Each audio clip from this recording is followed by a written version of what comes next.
আসসালামু আলাইকুম। নাজমুলস ম্যাথ একাডেমিতে সকলকে স্বাগত। আজকে আমরা আলোচনা করব দশম শ্রেণীর উচ্চতার গণিত বিষয়ে।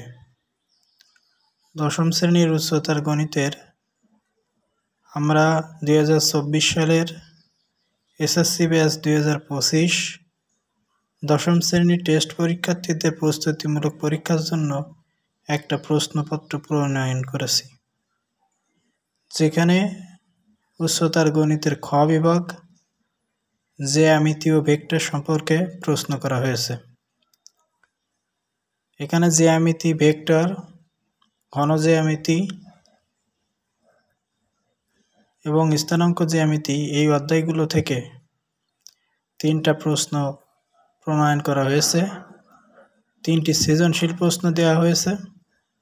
এই 3টি সৃজনশীল প্রশ্নের মধ্য থেকে যে কোনো 2টি প্রশ্নের উত্তর দিতে হবে। 1 নম্বর প্রশ্নটিতে আমি 3 অধ্যায় থেকে জ্যামিতি প্রশ্ন, এক সেট প্রশ্ন প্রণয়ন করেছি এবং 2 নম্বরে স্থানাঙ্ক জ্যামিতি থেকে এক সেট প্রশ্নপত্র প্রণয়ন করা হয়েছে।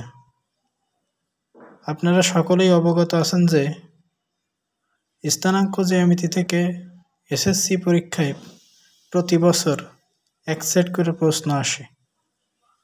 আগামী 2025 সালের এসএসসি পরীক্ষাতেও এক সেট প্রশ্ন এখান থেকে করা হবে বলে আশাবাদ ব্যক্ত করছি। এখানে স্থানাঙ্ক জ্যামিতি থেকে একটা প্রশ্ন প্রতিবারই আসে প্রায়, যে একটা চতুর্ভুজের 4টা শীর্ষবিন্দু দেয়া থাকে। ওই চতুর্ভুজের চতুর্থ চতুর্ভাগ অথবা দ্বিতীয় অথবা তৃতীয় চতুর্ভাগের অবস্থান নির্ণয় করে তার ক্ষেত্রফল নির্ণয়। আমরা এখানে দেখছি যে 2 নম্বর প্রশ্নতে একটি চতুর্ভুজের 4টা শীর্ষবিন্দু দেওয়া আছে। ক নম্বর প্রশ্নে বলা হয়েছে, দেখাও যে কিউ ও এস বিন্দুর সংযোগ সরল রেখা এক্স অক্ষে ধনাত্মক দিকের সাথে স্থূলকোণ উৎপন্ন করে। আমরা এই প্রশ্নের সমাধানে সাধারণত কি করি, কিউ ও এস এই দুটো বিন্দু দেওয়া আছে, এই বিন্দুর ঢাল নির্ণয় করি। এর ঢাল যদি ধনাত্মক হয় তাহলে এক ধরনের কোণ উৎপন্ন হয় এবং ঋণাত্মক হলে আরেক ধরনের কোণ উৎপন্ন হয়। তারপরে খ নম্বরের প্রশ্ন দেওয়া আছে পি কিউ আর এস চতুর্ভুজের প্রকৃতি নির্ণয় করো। পি কিউ আর এস হলো একটা চতুর্ভুজ। এই চতুর্ভুজের প্রত্যেক বাহু এবং কর্ণের দৈর্ঘ্য বের করার পরেই আমরা বলতে পারি এই চতুর্ভুজটা আয়ত হবে নাকি সামন্ত্রিক হবে নাকি বর্গ হবে নাকি রম্বস হবে। ক নম্বরে আছে পি কিউ আর এস চতুর্ভুজে যে অংশ চতুর্থ চতুর্ভাগে অবস্থান করে তার ক্ষেত্রফল নির্ণয়। এই প্রশ্ন সম্পর্কে আমি আগেই বলেছি। 3 নম্বরে দেখেন একটা সৃজনশীল প্রশ্ন দেওয়া হয়েছে। এই সৃজনশীল প্রশ্নে আমরা ত্রিভুজ পি কিউ আর এর পি কিউ এবং পি আর বাহুর মধ্যবিন্দু যথাক্রমে এস ও টি। এখানে P S plus S T ভেক্টরকে পি আর ভেক্টরের মাধ্যমে প্রকাশ করো। এখানে ভেক্টর অধ্যায় থেকে আমরা এই সেট প্রশ্ন প্রণয়ন করেছি। ভেক্টরের সাহায্যে প্রমাণ করো যে কিউ আর সমান্তরাল এস টি এবং এস টি সমান হাফ কিউ আর। এটা বহুল প্রচলিত একটি প্রশ্ন। প্রত্যেক বছরই এসএসসি পরীক্ষায় উচ্চতার গণিতে ভেক্টর অধ্যায় থেকে এই প্রশ্নটা আসে। প্রত্যেক বছরই কোনো না কোনো বোর্ডে এই প্রশ্নটা আসেই। গতবার যদি যশোর বোর্ডে এই প্রশ্নটা না এসে থাকে, আগামী 2025 সালে এসএসসি পরীক্ষার উচ্চতার গণিত পরীক্ষায় এই প্রশ্নটা আসার সমূহ সম্ভাবনা রয়েছে।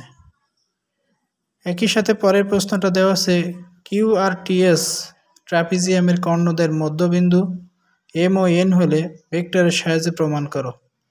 এটাও একটা অতি গুরুত্বপূর্ণ প্রশ্ন। প্রতি বছরই এ ধরনের প্রশ্ন কোনো না কোনো বোর্ডেই এসে থাকে। তা শিক্ষার্থীদের প্রতি আমার পরামর্শ হলো, এই ধরনের প্রশ্ন আমি যেটা প্রণয়ন করেছি আমি আমার অভিজ্ঞতার আলোকে বিশ্লেষণ করে যে ধরনের প্রশ্ন পরীক্ষায় বারবার আসে সে ধরনের প্রশ্ন দিয়ে একটা মডেল টেস্টের ব্যবস্থা করেছি। যারা এখন 10ম শ্রেণীতে পড়ছে তারা এই প্রশ্নে পরীক্ষা দিয়ে বাসায় পরীক্ষা দিয়ে নিজেদের প্রস্তুতি মূল্যায়ন করতে পারে।